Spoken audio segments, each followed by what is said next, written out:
이제 지금 계속해서 이 북이스라엘과 이 아람이 전쟁을 치르고 있는 그러한 상황입니다. 그런데 이번의 전쟁 가운데서는 이 아합 왕에게 하나님의 그 은혜가 임하는 것이 아니라 하나님의 심판이 임하게 되는 것을 보게 됩니다. 우리는 오늘의 본문을 통해서 하나님께 불순종하는 그 어리석고 악한 그 사람의 모습이 또 어떻게 비참한 삶을 마감하게 되는지 오늘 본문을 통해서 확인해 볼 수가 있습니다.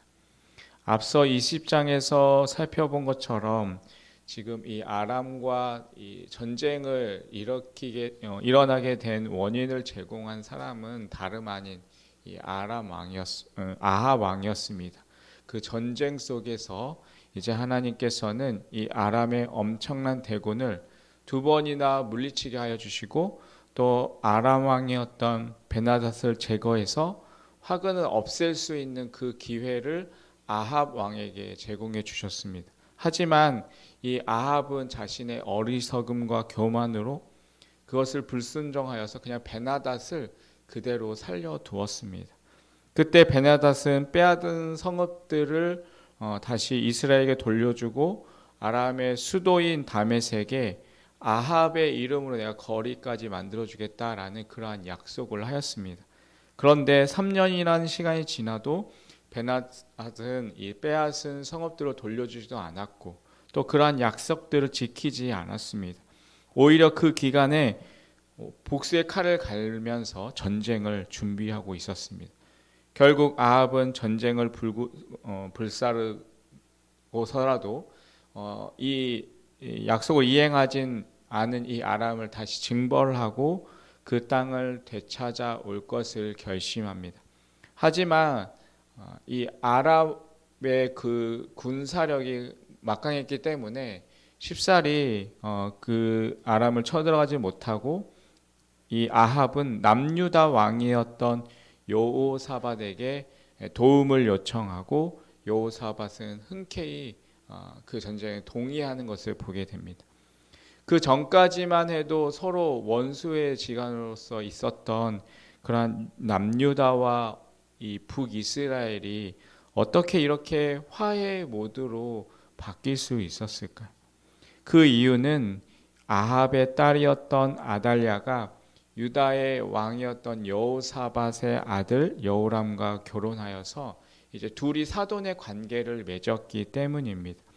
이스라엘과 유다가 서로 이 혼인의 관계를 통해서 이렇게 힘을 합친 그러한 모습을 통해서 이제 외세의 침략으로부터 보호할 수 있다라는 것은 어떻게 보면 아주 바람직한 모습처럼 보입니다.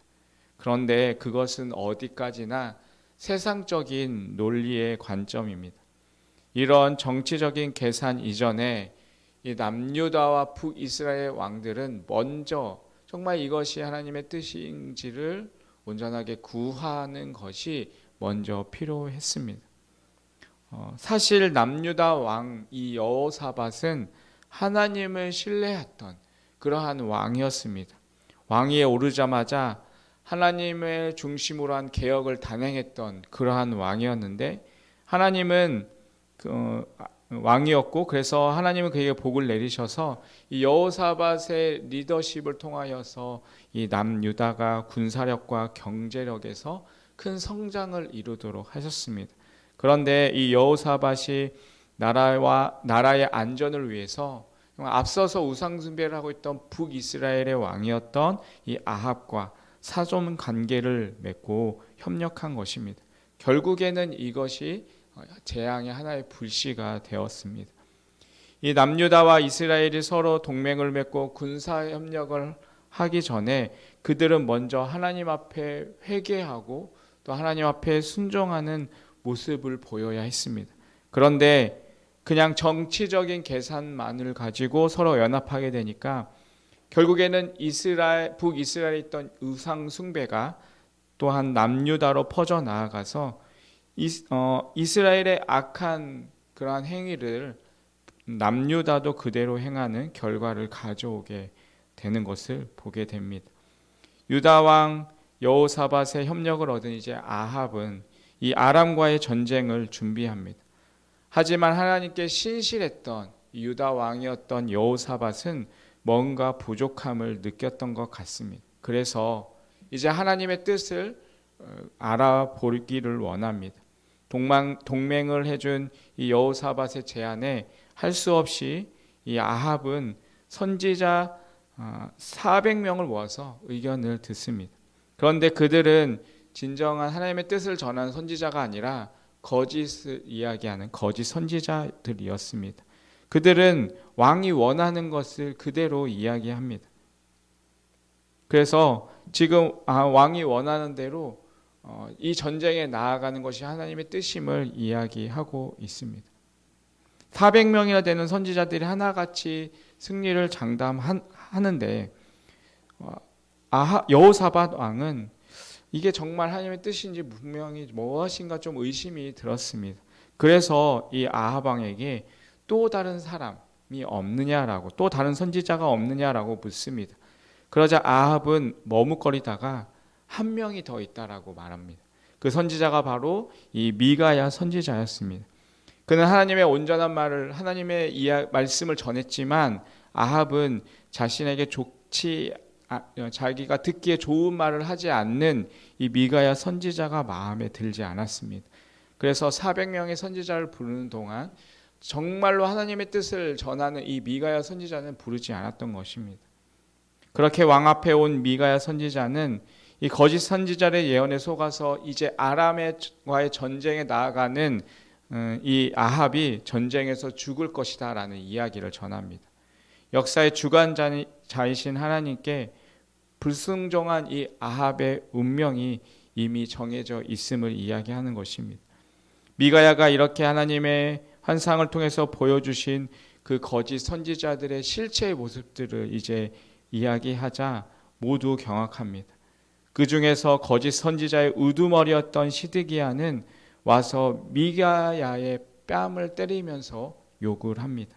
그것이 26절의 말씀인데 26절에 보면 이스라엘 왕이 이르되 미가야를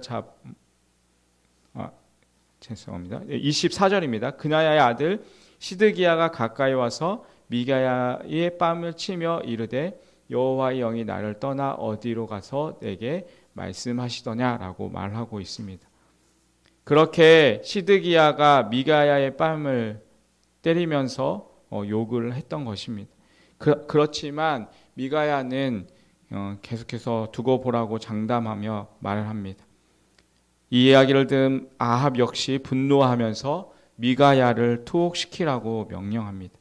그렇게 미가야의 예언에도 불구하고 아합과 여호사밧은 연합군을 만들어서 이제 이 아합을 치러 나아갑니다.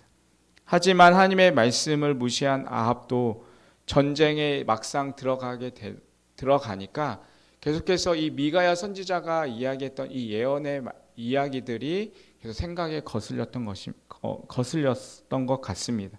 그래서 그가 이렇게 행동합니다. 오늘 본문 30절인데 30절에 보면 이스라엘의 왕이 여호사밧에게 이르되 나는 변장하고 전쟁터로 들어가려 하노니 당신은 완복을 입으소서 하고 이스라엘 왕이 변장하고 전쟁터로 들어가니라.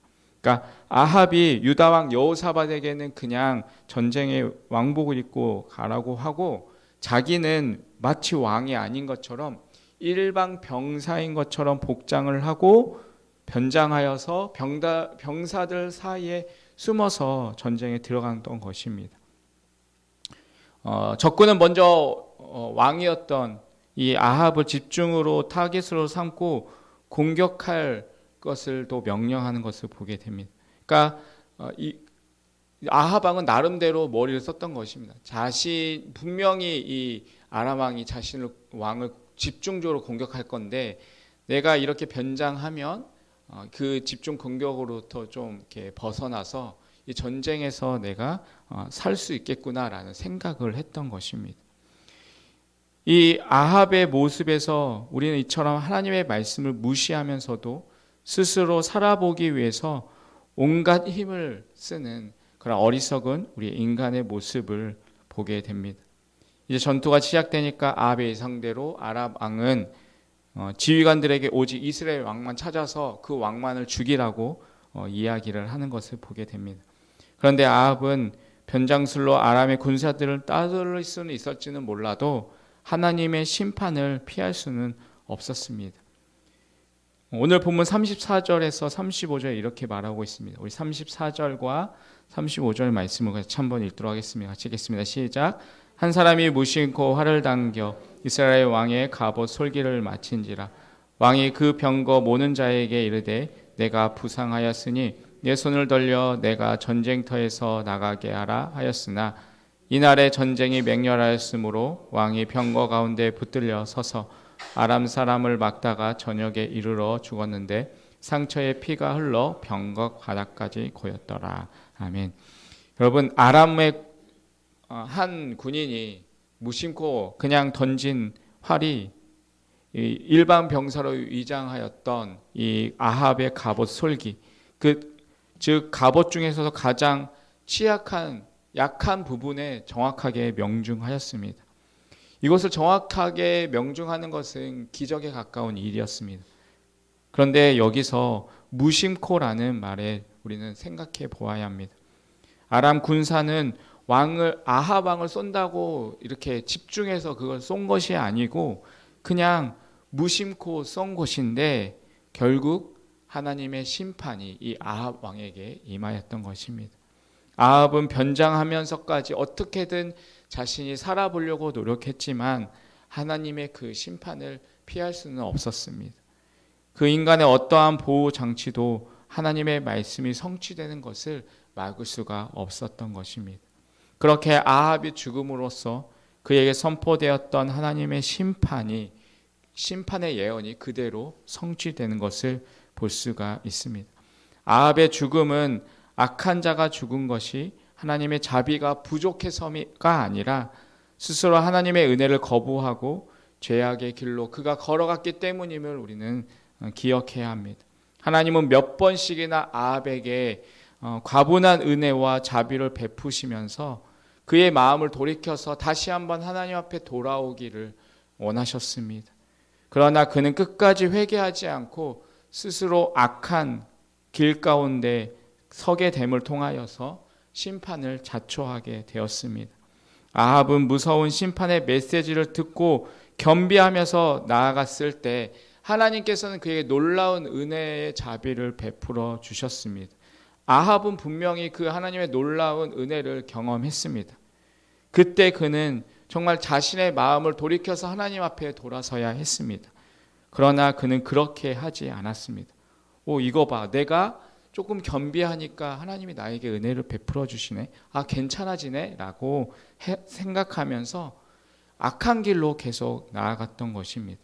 하나님의 심판은 결국 인간의 어떠한 술수와 방법에도 불구하고 반드시 성취됩니다.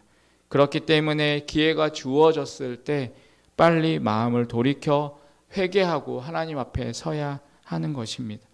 아합이 왜 끝까지 마음을 돌이키지 않고 회개하지 않았겠습니까? 그것을 한 단어로 요약하면 바로 교만입니다. 그는 불순종해도 살만하니까 자기가 무엇인가 잘나서 그렇다고 착각을 했던 것입니다. 그토록 우상 숭배를 해도 별 탈이 없으니까 그렇게 살아도 된다라고 그는 오해했던 것입니다. 그 모든 것의 중심에는 뿌리 깊은 그 교만이 있었던 것입니다. 여러분, 우리는 아합처럼 완전히 불순종하지 않고 주님을 믿지만 혹시 내가 지금 아직 내어드리지 못한 그러한 것이 있지는 않는지 한번 생각해 보기를 원합니다. 아직 내가 포기하지 못하고 여전히 내가 원하는 대로 내 마음대로 하고 살려고 하는 것이 있지는 않습니까? 주님의 뜻을 알면서도 온전히 순종하지 못하는 것이 혹시 내 안 가운데 있지는 않습니까? 여러분, 그럼에도 하나님은 자비와 은혜를 베푸셔서 이렇게 우리가 또한 무사히 살아가도록 은혜를 베풀어 주십니다. 여러분, 그렇다면 우리는 더 늦기 전에 빨리 우리의 마음을 돌이켜 하나님 앞에 바로 설 수 있는 삶이 되어야 하는 것입니다. 사랑하는 성도 여러분, 아합의 모습을 우리가 다시 한번 생각해 보면서 혹시 내 안에 이 아합과 같은 모습은 있지는 않는지, 그 교만한 모습 속에서 지금 또 살아가고 있지는 않는지, 하지만 그 가운데서 또 여전히 은혜를 베푸시고 하나님께 다시금 돌아오기를 원하시는 그 하나님의 마음을 우리가 기억하며 우리의 마음을 돌이켜 오직 하나님 앞에 온전한 모습으로 살아감을 통하여서 하나님의 심판을 받는 인생의 삶이 아닌 하나님의 은혜와 축복을 누리며 살아가는 귀하고 복된 삶이 되시기를 간절히 주님의 이름으로 축원드리겠습니다. 기도하겠습니다. 하나님 아버지, 오늘도 우리에게 말씀을 주시고 깨닫게 하여 주심에 감사합니다. 오늘도 나에게 맡겨주신 삶의 자리를 다시금 돌아보게 하여 주시옵소서.